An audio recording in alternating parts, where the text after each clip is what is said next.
Welcome to my show, Money Making Conversation Masterclass. I am your host, Rushion McDonald. I recognize that we all have different definitions of success. From you, it may be the size of your paycheck. Mine is inspiring people. That's right, inspiring people to develop a plan to reach their dreams. It's time to stop reading other people's success stories and start writing your own. You can only exceed expectations by believing in yourself. People always talk about their purpose or their gifts. If you have a gift, lead with your gifts and don't let your friends, family, or coworkers stop you from planning or living your dreams. My guest is Pough. He's a music industry executive, entrepreneur, and when Amazon announced its newly released books chart this week, his book On Impact was number one. Well respected in the entertainment industry, he is a veteran of the game. I've known him over 2 decades. The careers he's worked with in the industry include Jay-Z, Rihanna, Kanye West, Travis Scott, Future, 21 Savage. Pough is P-O-U-G-H. I remember when I first met him, I thought it was P-E-W. Pough. I remember Steve Harvey said, "How you spell his last name?" I said, P-E-W. And then I looked it up. Oh, it's P-O-U-G-H. Pough. Well, he's left an indelible mark on the music industry, holding executive roles at Motown, Def Jam, Epic Records. That's where I met him, at Epic Records, MCA Records, just chronicling a career and culminating with the ultimate position for him at that time, president of Rock Nation Music. In 2014, a dramatic accident occurred in Benny's life. I'm bringing him on the show for that reason, and it is chronicled in his book On Impact. Without further ado, let's listen to the man himself, tell his story, and why we should understand that when it seems dark, there's always light. Welcome to Money Making Conversation Masterclass, Pough. Yes, sir.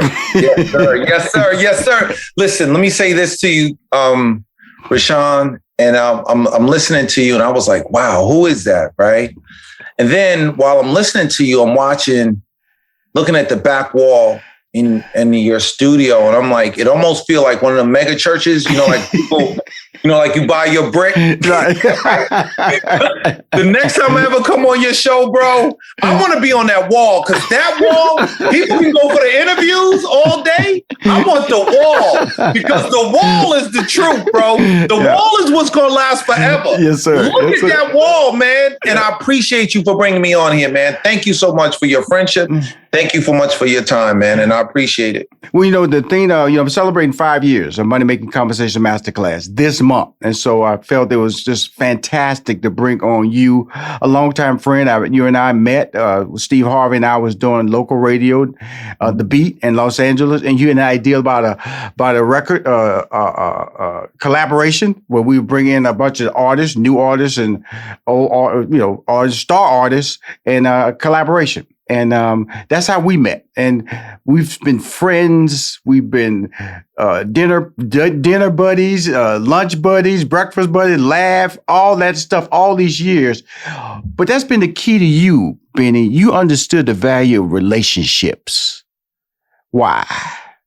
It's interesting that we're going to revisit that story, because you guys invited me in your lives. I was the guy who was just a local promoter in Los Angeles, senior vice president, but I always saw myself as a worker. And I remember when you brought me in and was like, I'm going to introduce you to Steve. And we got this idea, we got this concept, right, on, rap music was different. It was actually starting to morph into what it is now. And you guys wanted a positive message in the marketplace. And in doing so, that's how we got to the compilation, which was super exciting and also penetrated the market. And, it was an entree for both of us. One, me being aligned with superstar manager and superstar artists, as well as you guys connecting into a whole nother audience in music. So what it shows is when you foster and people see something in you that you may not see in yourself, or you see something in yourself that someone needs to identify, that it's all about patience and perseverance. Absolutely. And the thing about it is, when I met you, I always tell people, it was a very interesting time in my life. I just transitioned from being a sitcom writer. I was doing the Parkers, then Jamie Foxx and Sister, and Steve and I was on radio in LA. We came in at number 19 when we walked in that building, and in 6 months we was number one. And so we owned LA. We were like the face of LA music wise. It was a couple of young guys, man, that was just kind of like wilding out because we didn't know why we was number one.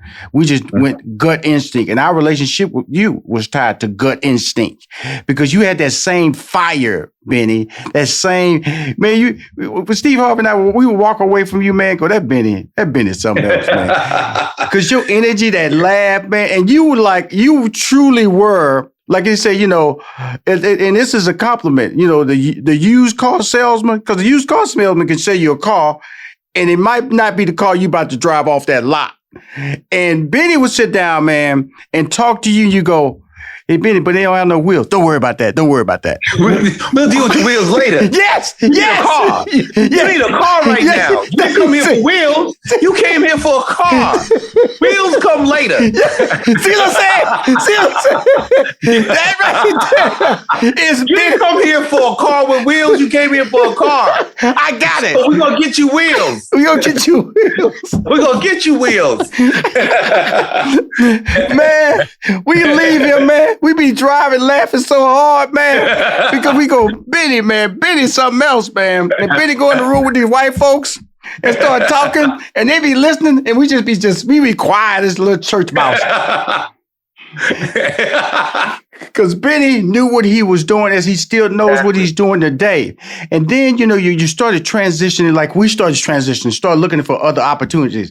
What made you look at and said I was bigger than where I was at, and then start challenging yourself to really start reaching what talents that God gave you?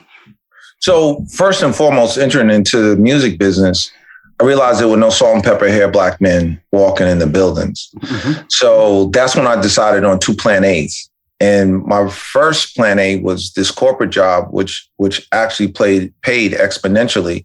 But knowing that this would not be my retirement because there was no one in their mid 50s, late 60s. So it wasn't going to be like my mother at the post office getting a golden package. So that's when I invested in real estate. Mm-hmm. So every bonus I made for the last 20 years, 25 years, went to purchasing a piece of property, whether it was a single family, whether it was a condo, a co-op, mm-hmm. A residential building, or even a city block. Mm-hmm. That's what I said was going to be important for me, being blessed in an opportunity to, make the living that I was doing. Up to the time. And so as we go through the process, but you engaged in superstar talent, the industry is different now, for studios still had the relationship when we met, had the relationship with the talent. Now they got streaming and they can drop their own music and all this. So it's kind of like a more independent world out there. I don't really know how Lizzo is really successful, or how Meg Thee Stallion is successful, or Chance the Rapper is successful, or Tank is successful, because there are different ways for them to just say, I got a social media platform, I can drop my own thing. It's just like with Beyonce. Beyonce, she's just gonna drop her music at midnight. Same thing with Taylor Swift. I'm gonna drop my music at midnight. They don't have to ask nobody. Mm-hmm. If they want to drop their music. How has that impacted how you look at the industry? Because now you're looking at it from a perspective as an entrepreneur and not somebody who's employed by it. Well, I mean, in all seriousness, there are 2 ways to look at it. There are independent artists who are truly independent. That means you own your masters, and you can go to a DistroKid. You can upload it yourself. Right? Or you can go through one of the distribution companies and put it up. When you actually go into a deal with a label, you just can't do what you want to do because they actually own and control, your masters. Mm-hmm. So being in the space, and that's always existed. Mm-hmm. To be quite honest with you, we're old enough to know about one stops and distributions, as well as major corporations. And the one defining factor is the majors have always been in the position of power for artists that come through that funnel. And that works for you and against you, right? And there's nothing wrong. Mm-hmm. If you're an artist that can strive and make it independently and don't need a major, that's great. But there's a lot of benefit to being in a major, because guess what? They can take you from 0 to 60 or 0 to 90 if the thrust of the building goes behind you, which you might not be able to do over yourself in a runway that is best for exploitation. And you're absolutely correct about that, and so that's why you bring a professional. I'm talking to Benny Pough. His book On Impact is #1 on Amazon and will remain there as long as you keep buying it. That's why he's on the show today. We're here to talk about his book, talk about his career, but we're really here to sell books. No, I wouldn't be here if that book wasn't #1, bro. As much as you love me, you like, yo, Benny, if you was number 40, it's hard to climb up with a backpack that's real heavy. Okay, but when you can climb down, when that backpack's light, you know what I'm saying? Everybody ate up the food. Let's go on back down and get some more food. But when you climbing up, brother, and that backpack is full of rocks, see, On Impact ain't got no rocks in it because it's #1. Benny Pough, #1. And that's what really, when you talk about the energy of success and the energy of what we're trying to do. I read here. I'm going to read this quote by both you and I both know her. Over my 7 decades, I have read too many books to even guess the number. I most honestly admit, On Impact has impacted my life and touched my sensibilities like none other in a very, very long time. Truly a roadmap to fulfilling one's potential, while at the same time guiding others to achieve the same. The one and only Cathy Hughes, founder and chairperson of when I was working for Radio One. Now it's called Urban One Inc., which is TV One, Radio One, Urban One digital platforms. Cathy Hughes, she has been a face of radio and music. When you went to her, I'm assuming there was no hesitation to get her to give you a quote. Why? Let me say this. I was extremely nervous. I mean, we know Miss Hughes, all of us, and we've been blessed by it, but we don't really, some of us, let's say there are people in our generation and younger don't know what she's meant to people of color, Black people and women. Mm-hmm. Like she was the first woman to have a company on woman and woman of color on NASDAQ, right? Mm-hmm. So that's just huge in the money game, right? Like showing who and what her influence was. And she's an avid reader.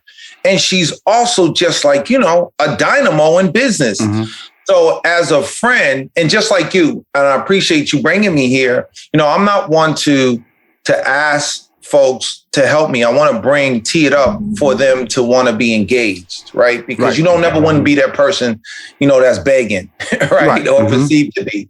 So when I went to her, I didn't bring it to her until I had it in its best state, in its best form. Mm-hmm. And of course, just like what you said, she said, absolutely, I'll give you a quote. Absolutely, I'll give you a quote for the book. Send it over. Because she would have gave me the quote anyway, right? Right. But I wouldn't have accepted the quote had she not read the book. And when she read the book and we spoke, she said, Benny, this is phenomenal. I read it 3 times. Mm-hmm. And this was in like 2 days. Bro, I ain't read the book 3 times in 2 days, right? Right? Like, I got to be 100%. Like, I never read the book 3 times in 2 days. So that just says the power of her mind, right? And then I knew I had something. Right. Mm-hmm. When people of that level, and that value, and have that intuition, and have seen the past, the present, and the future is telling me that I have something, then I realize like, okay, this is everything I wanted to be, impactful to people's lives. Cool. Yeah, I'm talking to Benny Pough, the one and only Benny Pough, former record executive, entrepreneur. The #1 book on Amazon available right now. Just go to Amazon, called On Impact. I have 6 questions I want to ask you. This is an entrepreneur show. I bring individuals like you on here to just seed information into my fan base. Now, the first one is the key to building mentor relationships. I talk about that a lot. You've shown me it works. You've shown me the value of it.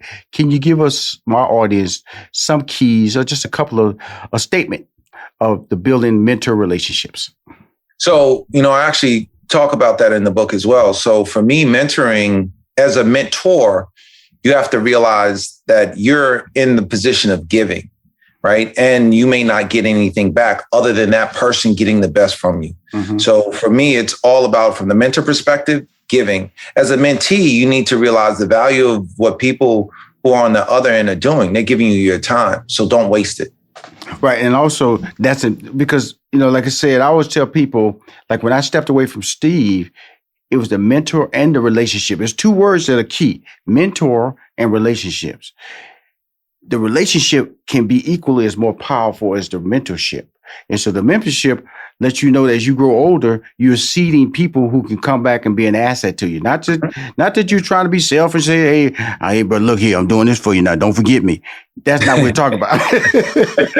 We're talking about I was talking to Sherry Shepard yesterday. In fact, I was in New York, and she had me come on the show. We were sitting in the dressing room. She said, Rushion, I remember when I was on the show and I was selling my book, and you was telling me, repeat the name, keep repeating the name, keep repeating the name. And I didn't know why you kept saying that. He said, look, because you never know when somebody's going to start listening to this interview. That moment stayed with her. Wow. Stayed because she reminded me in the dressing room. And I get that a lot from people. I've gotten that from Gabrielle Union. I've gotten that from Lala Anthony. I've gotten that from Nick Cannon. I've gotten that from Michelle Williams. I've gotten that. And it's not so your mentorship can just be advice that people hang on to, and it shapes a decision they may make in their life that proves to be important. And that's what it really is when you're talking about it. A lot of people tag mentorship. I got to be there holding somebody's hand. I got to be there, pick them up after school. I got to be there to open their books and close. Mentorship is just conversation. Honest conversation that you can have with somebody when they come to you, and not blowing them off with some cavalier statement or a statement that you shouldn't even be responding to. I always tell people, if you're a doctor, you don't go to a mechanic for advice. Now, if the mechanic start telling you about how to be a doctor, then you need to walk away and realize that he's lying. And I don't care if he's your daddy or your uncle. He's a mechanic, okay? Run. Right. And so let's talk about, since we're in the world of social media, and you and I developed our relationship before social media, Penny Pough, the value of personal branding. All day, every day, man. Like, I am who I am because I work at it. Yes, sir. I realize, my shortcomings. I realize my area of growth. I realize what my gifts are, and I make sure that I tap in and ask people questions. What do you think? Like, you and I have candid conversations every time we're together. It's great. Even after this interview, I'm going to say, Rushion, what can I do better?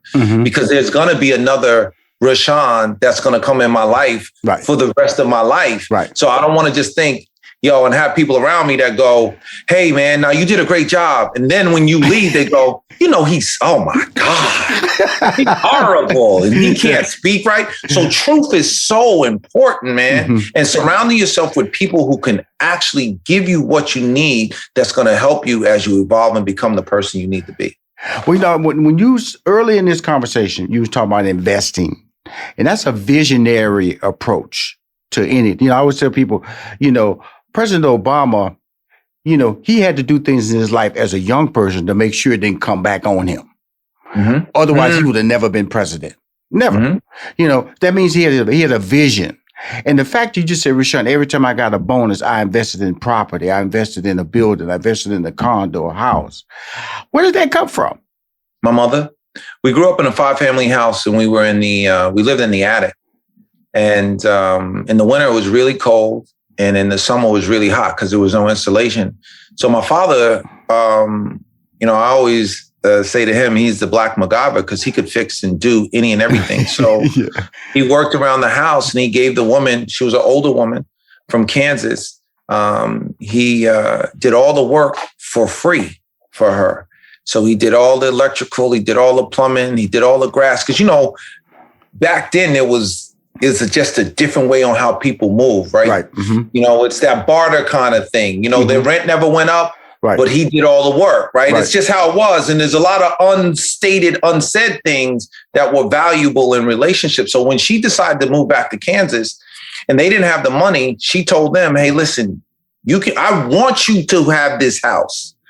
So I'm going to hold the paper. Since she held it out cash, and holding the paper she was the bank. So she could do as she chose to. So she allowed them to purchase the house. And that's what changed a lot of my life, because I was able to see my father lived the life that he wanted to. Him and my mother in their relationship, she worked at the post office, so our health insurance was covered, and my father was able to be the man, and a strong man as he was, living his life, fixing cars, fixing homes, just like, yo, man, I'm free.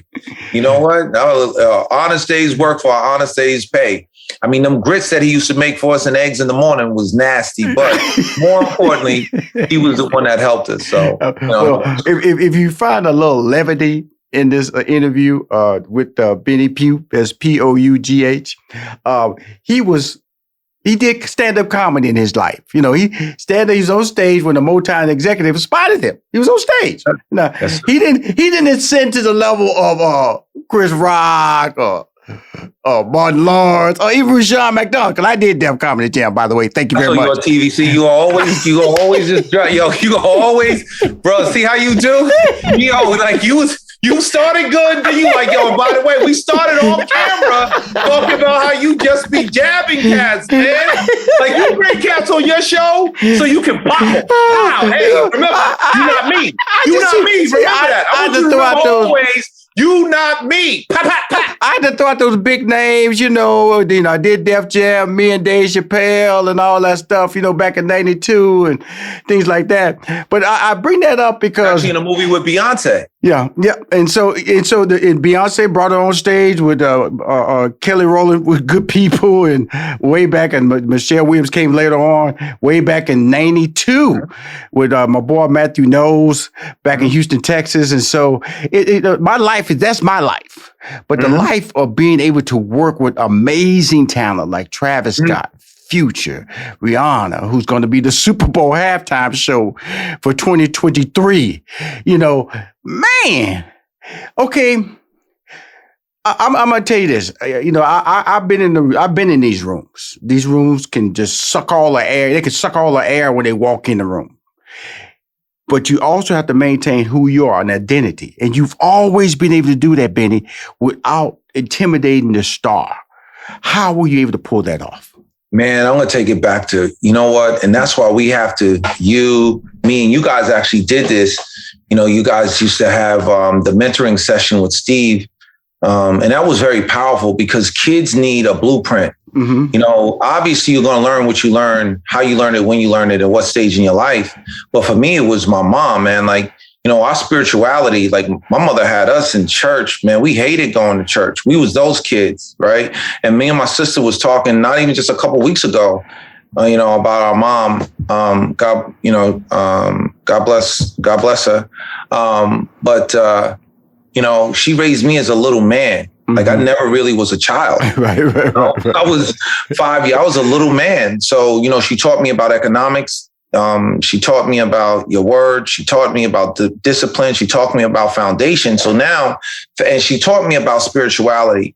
So, or God, spirituality is that loose term. We believed in God and Jesus Christ, right? So, when I got into music, I never let go my fundamentals to subscribe in the situation that I was in. Ultimately, the reason why I last 30 years is because I didn't rush the process. I didn't get invited to every party. I didn't get invited on every boat. I didn't go to every event. But you know what? People knew when they came and they sat with me, they believed what I said because I was rooted in what I was rooted in, the truth. So therefore, you know what? They felt comfortable. People recognize, like they say, game recognize game. Yes, sir. Real recognize real. Mm-hmm. So ultimately, at the end of all of those conversations, cats knew I was going to be like, hey, can I get your number? Can I come over? Right. What's your little brother doing? What's his number? All of that stuff is about the business. So I always kept it business. And then they had the opportunity, whether they wanted to invite me in their life. I was never about trying to be in their life doing business. Well, he wants to invite you into his life with a book called On Impact. Understand the value he brings to the table when I throw out these names. And I don't casually throw them out. You know him, Jay-Z. You know her, Rihanna. You know him, Kanye West. You know him, Travis Scott, Future, 21 Savage. These names are important in our industry and they become iconic The things that Benny Pough has done behind the scenes are iconic. That's why it's important. If you want to pick up a great read, it's not number one on Amazon by accident. It's number one on Amazon because it's a necessary read. It's a necessary motivational tool. It's a necessary book that will enable you to change your life, because we all have dark sides in our life. And that dark side is turned by unknown. And unknown should never stop you from reaching your dreams. Benny Pough, as we close this interview, the reason you wrote on Impact was why? I was in a near-death car accident and hit a tree at 90 miles an hour as a passenger. I sustained a level 2 concussion, L3, L4 vertebrae fracture, bulging disc in my back, lacerated liver, which led me to lose half my blood supply. And we hit the tree so hard that it severed 2 feet of my small intestine. And in that moment, God put a book inside me called On Impact. And Impact is an acronym that stands for Intuition, Mastery, Pivot, Authenticity, Connection, and Teamwork. Those are the pillars of my life. And at the end of each chapter, I put together a hit list of takeaways from the chapter that people can subscribe to. And at the end of the day, I feel that I can meet everyone where they're at because, I've gone from intern to CEO. So I feel that I'm the person that you can relate to. And also, guess what? You can learn from just because I've been where you are. My man, Benny Pough, thank you for coming on Money Making Conversation Masterclass. Let's keep this book number one, okay? Let's do it, brother. I love it. Talk to you soon. All right.